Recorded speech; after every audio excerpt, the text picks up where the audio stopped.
seja, se um Deus onisciente diz que vai fazer, porque vai. Você compreende isso? Mas se ele não faz, isso mostra que ele não é onisciente, porque mostra que se arrependeu. Isso está escrito lá em Jonas, capítulo 3, versículo 10. E Deus viu as obras deles como se converteram do seu mau caminho, e Deus se arrependeu do mal que tinha anunciado que lhes faria e não fez. Eu pergunto, isso é o quê? Isso é um arrependimento. Isso não é lamentação. Isso não é compaixão, como os teólogos querem dizer que é. Porque quando você se lamenta, se fosse uma questão de lamentação, Deus simplesmente se lamentaria do dilúvio. Ele olharia e diria, não, poxa, cara, que isso, que povo perturbado, que povo difícil de lidar. Sabe, eu lamento por esse povo, eles estão errados, mas não destruiria. Você compreendeu isso? Jeremias capítulo 15, versículo 6, diz o seguinte: tu me deixastes, diz o Senhor, voltastes para trás, por isso estenderei a minha mão contra ti e te destruirei.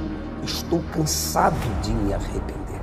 Isso é o que o texto está dizendo aqui para você. Diante dessas coisas, muitos e muitos advogados pegam a palavra, passam à frente de Deus, passam à frente dos tradutores, e esses advogados de Deus, eles entram em cena dizendo que o texto não quer dizer que Deus se arrependeu, por mais que a gente leia isso.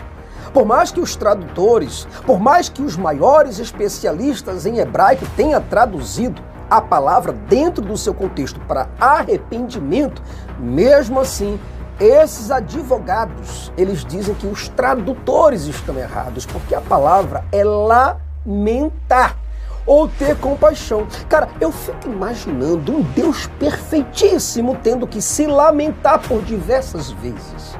A vida de Deus deve ser um tédio. Outra coisa, Brasil, se arrepender de algo é fazer uma coisa e depois ter que destruí-la. Isso é um sintoma de arrependimento. Você compreende isso?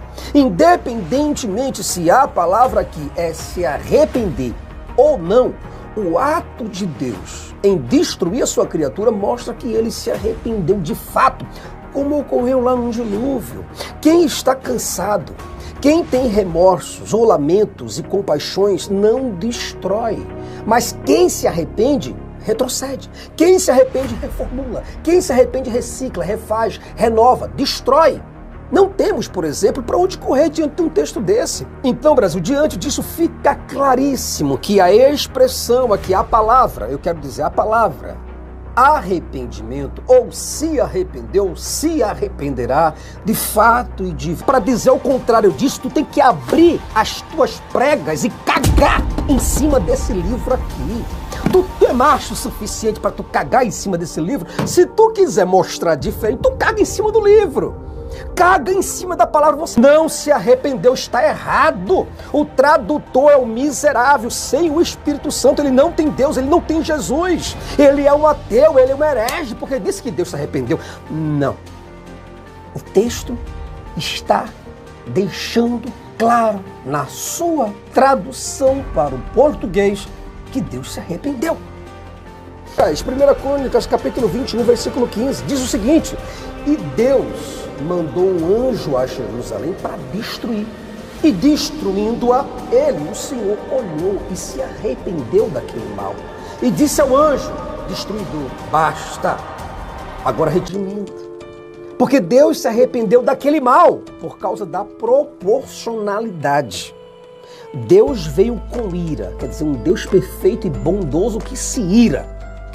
Um Deus que tem raiva, um Deus que tem vingança, um Deus que se troca com os seres humanos frágeis e batalha com eles. Quer dizer, Deus é tão desonesto que ao invés de ele tratar com alguém de peso da capacidade dele, arrumar um Deus tão poderoso quanto para eles brigarem, não. Ele vem disputar com a gente. E ele se incomoda, ele fica todo emperiquitado, porque a gente não obedece da maneira como ele quer. Autores que escreveram essa Bíblia aqui são ateus. Eles são ateus. Eles estão mostrando isso na cara para vocês, na cara dura. Os escribas que escreveram isso daqui não acreditavam em Deus. Eles estão mostrando Olha, isso. Mas teve compaixão de Jesus. O texto está dizendo que teve compaixão. Não, peraí. Ele está falando de arrependimento mesmo.